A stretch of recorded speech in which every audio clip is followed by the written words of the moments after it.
Jurnal Dwi Mingguan Modul 2.2 yang ingin saya paparkan. Sebelumnya, perkenalkan, nama saya Fevi Ramadhani Alwis, calon guru penggerak Angkatan 9 dari SD Negeri 35 Pagambiran, Kota Padang. Terima kasih saya ucapkan kepada Bapak Budi Darmawan selaku fasilitator dan Ibu Yulianeti selaku pengajar praktik yang telah membimbing dan menuntun kami dalam kegiatan CGP ini. Adapun refleksi Dwi Mingguan Modul 2.2 ini saya paparkan menggunakan model 4C, yaitu Connection, Challenge, Contents, dan Change. Adapun pertanyaan yang muncul pada masing-masingnya yaitu Connection.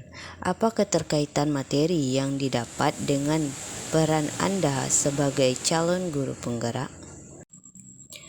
Challenge, adakah ide, materi, atau pendapat dari narasumber yang berbeda dari praktek yang Anda jalankan selama ini?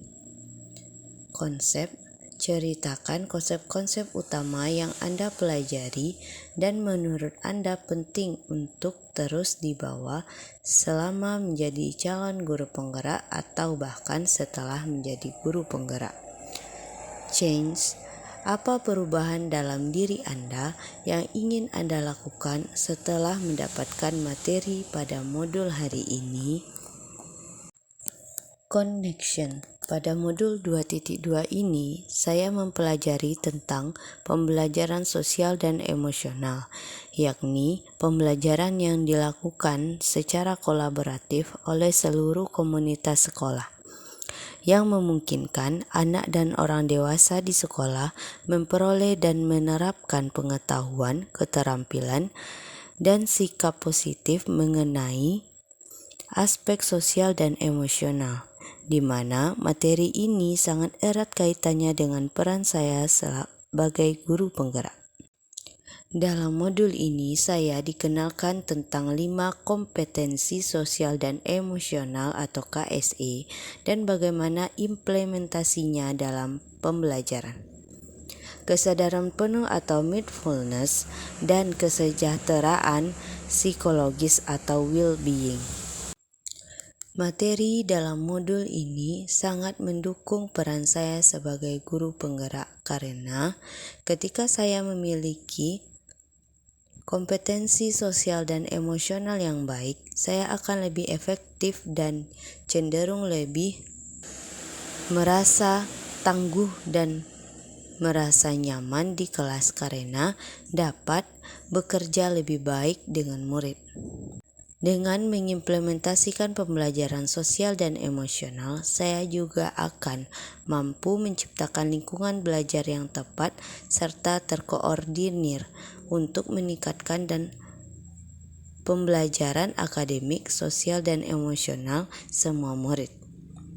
Saya juga akan mampu membangun kemitraan atau kerjasama sekolah untuk membentuk lingkungan belajar dan pengalaman yang bercirikan hubungan atau relasi yang sangat mempercayai dan berkolaborasi. Challenge. Dari beberapa konsep materi yang saya terima, ada beberapa yang berbeda dengan apa yang sudah saya terapkan selama ini. Di antaranya, 1. Sebelum mempelajari modul ini, saya berpikir bahwa pembelajaran sosial dan emosional adalah pembelajaran tentang sopan santun atau bagaimana cara berperilaku seorang anak kepada orang yang lebih tua maupun teman sebayanya. Ternyata tidak. 2. Sebelumnya, saya berpikir bahwa mengintegrasikan pembelajaran sikap sopan dan santun atau cara seorang anak bersikap terhadap guru maupun teman sebayanya dan kegiatan pembelajaran di kelas berarti saya sudah mengimplementasikan pembelajaran sosial dan emosional. Ternyata tidak. Konsep utama dan penting yang saya pelajari pada modul ini bahwa pembelajaran sosial dan emosional adalah pembelajaran yang dilakukan secara kolaboratif oleh seluruh komunitas sekolah, yang memungkinkan anak dan orang dewasa di sekolah memperoleh dan menerapkan pengetahuan, keterampilan, dan sikap positif mengenai aspek sosial dan emosional.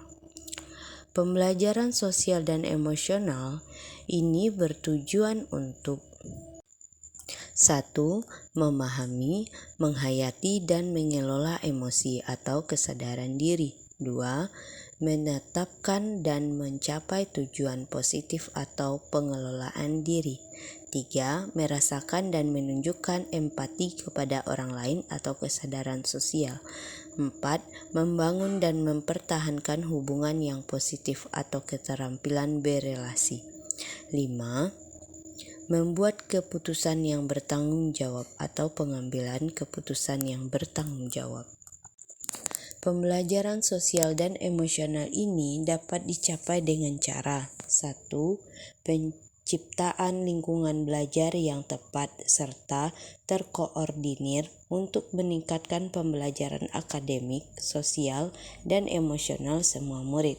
2. Kemitraan atau kerjasama sekolah atau komunitas untuk membentuk lingkungan belajar dan pengalaman yang bercirikan hubungan atau relasi yang saling mempercayai dan berkolaborasi. 3. Kurikulum dan pembelajaran yang jelas dan bermakna dan evaluasi secara berkelanjutan. Pembelajaran sosial dan emosional akan memberikan fondasi yang kuat bagi murid untuk dapat sukses dalam berbagai area kehidupan mereka di luar akademik, termasuk kesejahteraan psikologis atau well-being secara optimal. Change. Setelah mempelajari modul ini, saya merefleksi diri saya. Ternyata saya belum sepenuhnya memahami apa itu pembelajaran sosial dan emosional atau PSE dengan baik. Untuk kedepannya, saya menerapkan perubahan-perubahan baik di kelas maupun di sekolah. Di kelas, saya akan membudayakan dan mengintegrasikan pembelajaran sosial dan emosional dalam setiap pembelajaran yang saya laksanakan. Misalnya, membuat roda emosi di kelas yang akan diisi oleh siswa setiap pagi sebelum pembelajaran. Kedua, mengajak murid untuk menghadirkan mindfulness dengan teknik stop. 3. Pembelajaran dilaksanakan secara individu dan berkelompok secara seimbang sehingga mampu mengembangkan 5 kompetensi sosial dan emosional atau KSE. 4. Menghadirkan peristiwa-peristiwa dalam setiap pembelajaran sehingga murid memiliki ingatan yang kuat terhadap pembelajaran. Di sekolah, saya akan melakukan perubahan di antaranya, yaitu 1. Saya akan berusaha menjadi teladan yang baik dengan penerapan KSE di sekolah. 2. Saya akan mengibaskan pemahaman dan penerapan tentang pembelajaran sosial dan emosional yang saya dapatkan dan terapkan di kelas kepada rekan sejawat. 3.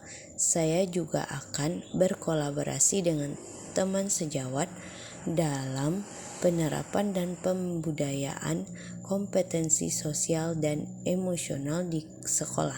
Misalnya, membuat kesepakatan bersama, membuat komunitas belajar profesional, membuat sistem mentoring rekan sejawat, dan mengintegrasikan kompetensi sosial dan emosional dalam pembelajaran di kegiatan rapat guru. Demikianlah pemaparan jurnal Dwi Mingguan Modul 2.2. Terima kasih.